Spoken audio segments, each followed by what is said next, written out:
Yo, Metalmouth Media here with Fuck the Facts. Very excited, playing again tonight in Halifax, and that's what I love about you guys. You guys always take the time to do a maritime tour, which many bands don't take the time to do. They're idiots. I agree. How was the show in Fredericton last night? I think it was good. It was really good. Yeah, right, man.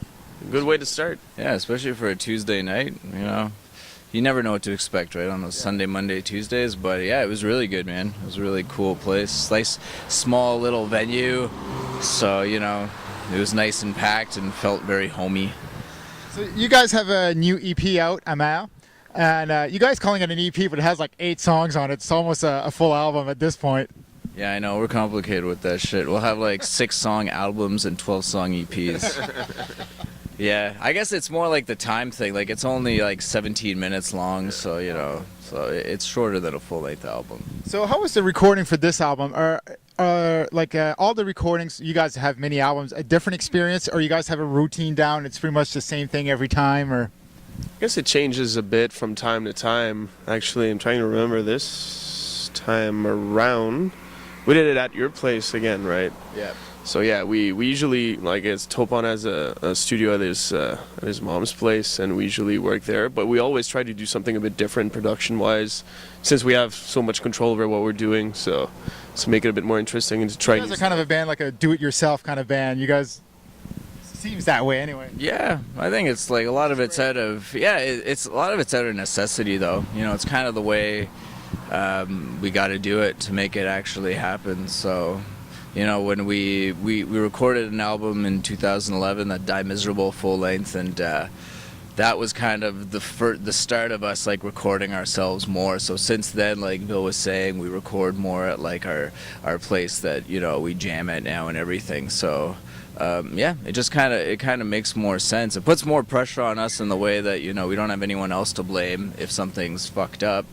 It's our fault, but I think it's been good so far. It's been pretty cool. And this EP, Amal, you guys decided to do it in French. Most of your past album were in English. What was the reaction of your fans? Were your English fans saying like, "Oh, I wish you would have did it in English," or was everybody cool with it? And why did you decide to do it in French? I think some people were a bit bummed that they couldn't really understand the lyrics. But, you know, we've had a French song on pretty much every release since.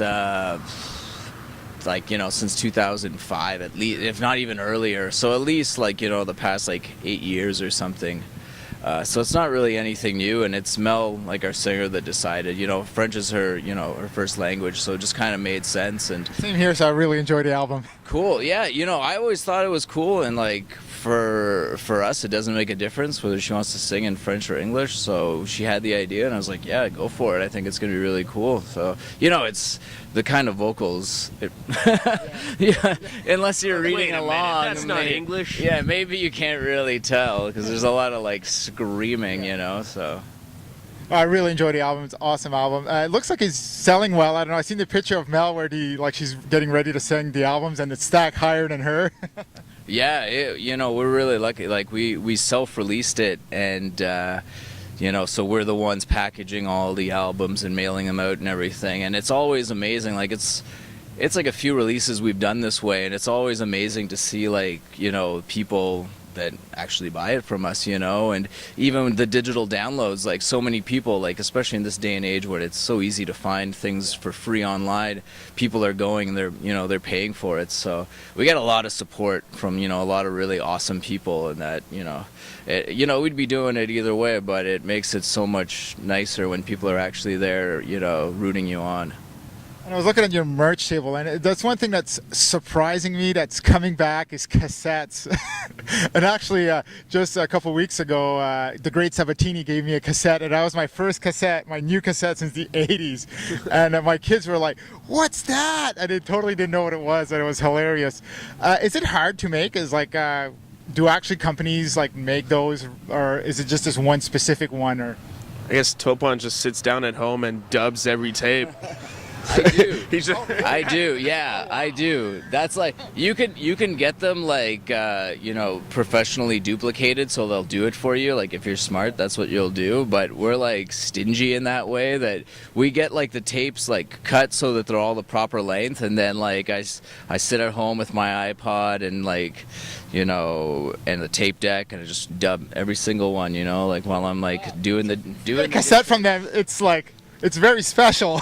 There's a lot of work put into it. Yeah, and like the covers, like we cut them all out ourselves. And if you get one of the ones that we have like at the merch table, like it's actually kind of like a pocket, and it was like it was maybe I'm exaggerating, but it was hell, like literally hell to put together. It was the worst. Imagine the worst thing that ever happened to you. That's how bad it was. So now I have to get one. It took.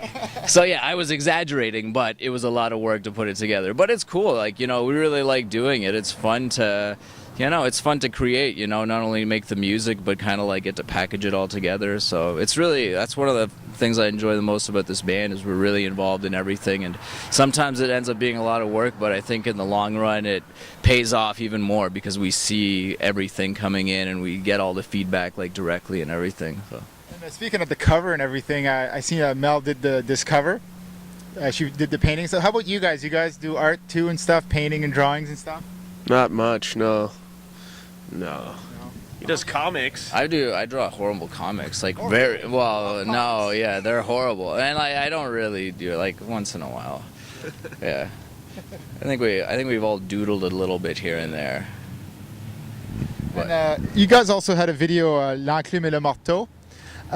Who did all the artwork for the video?